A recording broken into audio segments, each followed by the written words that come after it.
Nursing ও midwifery অধিদপ্তরকে বিলুপ্ত করে বিভিন্ন অধিদপ্তরে অন্তর্ভুক্তকরণের প্রতিবাদে এবং ৮ দফা দাবি আদায়ের লক্ষ্যে অবস্থান ধর্মঘট পালন করেছে বাংলাদেশ নার্সেস অ্যাসোসিয়েশন ভোলা জেলা শাখা। কেন্দ্রীয় কর্মসূচির অংশ হিসেবে বুধবার সকাল 10টা থেকে দুপুর 12টা পর্যন্ত এই কর্মসূচি পালিত হয়।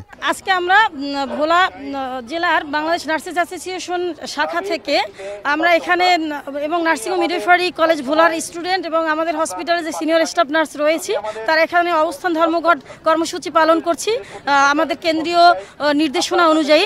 প্রথমত আমাদের নার্সিং ও মিডওয়াইফারি যে অধিদপ্তর আছে সেটাকে কিছু ভিন্ন অধিদপ্তর তাদের সাথে একত্রিত করার যে অপচেষ্টা চালাচ্ছে তার প্রতিবাদে আমরা এখানে উপস্থিত হয়েছি। এছাড়াও আমাদের আরও কিছু দাবি আছে।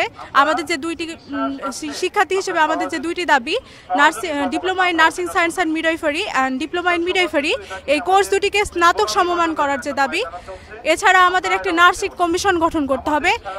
এছাড়াও আমাদের আরও বেশ কয়েকটি দাবি নিয়ে আমরা এখানে উপস্থিত হয়েছি যা সম্পূর্ণ ন্যায্য দাবি। এই অবস্থান কর্মসূচি সময়কালীন চলাকালীন যদি সাধারণ জনগণের এবং রোগীদের কোনো সমস্যা হয় তার জন্য আমরা আন্তরিকভাবে দুঃখিত, কারণ আমরা রোগীদের পাশেই থাকতে চাই, কিন্তু এখন আমাদের নিজেদের যদি ঘর না থাকে তাহলে আমরা রোগীদের পাশে কিভাবে দাঁড়াবো, এর জন্য আমরা আন্তরিকভাবে দুঃখিত। সারা বাংলাদেশে স্বাস্থ্য সেবা এবং শিক্ষা প্রতিষ্ঠানে কর্মসূচি দেওয়া হয়েছে। তো আমরা ইতিমধ্যে একটা ব্যবস্থা করেছি, জরুরি সেবা বা জরুরি কার্যক্রম সেবা কার্য ম্যানেজমেন্ট করার জন্য প্রতিটা ওয়ার্ডে একজন করে সিনিয়র স্টাফ নার্স আমরা ওয়ার্ডে স্ট্যান্ড বাই রেখে দিয়েছি, যাতে জরুরি সেবা কার্য বা তাৎক্ষণিকভাবে রোগীর কোনো সমস্যা না হয়। এদিকে নার্সদের এই ধর্মঘটের কারণে চরম বিপাকে পড়েছেন ভোলা 250 শয্যা জেনারেল হাসপাতালে চিকিৎসাধীন রোগী ও স্বজনরা। আমরা সিরিঞ্জ আনতে নিচে গেলাম, আসার পর দেখি কোনো নার্স নাই।